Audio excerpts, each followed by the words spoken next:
നമസ്കാരം. വളരെ സുപ്രധാനമായ വാർത്തയിലേക്കാണ് കടക്കുന്നത്. വിശ്വാസികൾ ദൈവത്തെ ആരാധിക്കുന്നത് പ്രത്യേക രൂപഭാവങ്ങളിലാണെന്നും ശബരിമലയിലെ നൈഷ്ഠിക ബ്രഹ്മചര്യ ഭാവം അംഗീകരിച്ചാൽ മറ്റ് വിഷയങ്ങളെല്ലാം ഇല്ലാതാകുമെന്നാണ് അഡ്വക്കേറ്റ് അഭിഷേക് സിംഗ്വി പറയുന്നത്. യുക്തി കൊണ്ട് അളക്കാൻ ശബരിമല സയൻസ് മ്യൂസിയം അല്ല ക്ഷേത്രമാണെന്നും അദ്ദേഹം പറയുകയുണ്ടായി.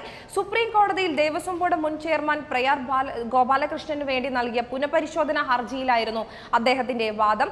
കഴിഞ്ഞ സർക്കാരിന്റെ കാലത്ത് ദേവസ്വം ബോർഡിനെ ഹാജരായ അഡ്വക്കേറ്റ് അഭിഷേക് സിംഗ്വിയെ ചോദ്യം ചെയ്ത് ഇപ്പോഴത്തെ ദേവസ്വം ബോർഡ് അഭിഭാഷകൻ രാകേഷ് ദ്വിവേദി വാദം തുടങ്ങിയ ഉടൻ എത്തിയിരുന്നു.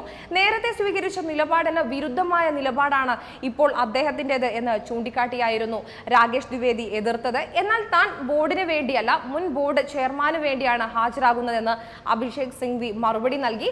കോടതി വിധി പറഞ്ഞതിൽ ജസ്റ്റിസ് ഇന്ദു മൽഹോത്ര മാത്രമേ കൃത്യമായി നൈഷ്ഠിക ബ്രഹ്മചര്യവാദങ്ങൾ കണക്കിൽ എടുത്തുള്ളൂ എന്നും മറ്റുള്ളവർ അത് പരാമർശിച്ചു പോയതേ ഉള്ളൂ എന്നും അദ്ദേഹം പറയുകയുണ്ടായി.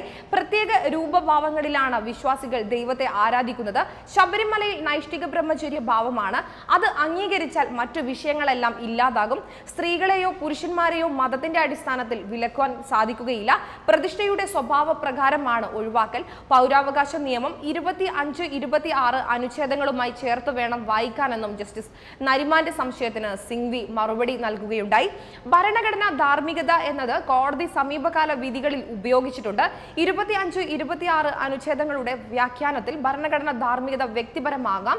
ഇന്ത്യയെ പോലുള്ള ബഹുസ്വര സമൂഹത്തിൽ മതാചാരങ്ങളിലെ യുക്തി അളക്കുന്നത് ശരിയല്ല. അതിൽ ഭരണഘടനാ ധാർമ്മിക ഉപയോഗിക്കുന്നതും ഉചിതമല്ല. അയ്യപ്പന്റെ നൈഷ്ഠിക ബ്രഹ്മചര്യം വിശ്വാസമാണ്. അത് ഭരണഘടനാ ധാർമ്മികത കൊണ്ട് അളക്കരുത്. ഇന്ദു മൽഹോത്രയുടെ വിധിയോട് ചേർന്ന് നിന്നാണ് സ്വിംഗ് ഈ വാദം നടത്തിയിരിക്കുന്നത്. യുക്തി കൊണ്ട് അളക്കാൻ ശബരിമല സയൻസ് മ്യൂസിയം അല്ല ക്ഷേത്രമാണ് എന്ന് പറഞ്ഞാണ് സിംഗ്വി തന്റെ വാദം അവസാനിപ്പിച്ചത്. ബ്രാഹ്മണ സഭയ്ക്ക് വേണ്ടി ശേഖർ നാഫ്ഡെയുടെ വാദവും ഇതിനുശേഷം പൂർത്തിയായി.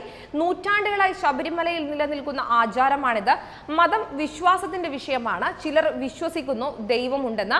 ഹോക്കിൻസിനെ പോലുള്ളവർ മറിച്ചുമെന്നും നാഫ്ഡെ അഭിപ്രായപ്പെട്ടു. ഇപ്പോൾ മുതിർന്ന അഭിഭാഷകൻ വെങ്കിട്ട രമണയുടെ വാദമാണ് നടക്കുന്നത്. 56 പുനഃപരിശോധനാ ഹർജികളും 4 റിട്ട് ഹർജികളും ദേവസ്വം ബോർഡ് നൽകിയ സാവകാശ ഹർജികളുമാണ് കോടതി ഇന്ന് പരിഗണിക്കുന്നത്. പുനഃപരിശോധനാ ഹർജികൾ മാത്രമേ പരിഗണിക്കൂ എന്നാണ് നേരത്തെ അറിയിച്ചിരുന്നത്.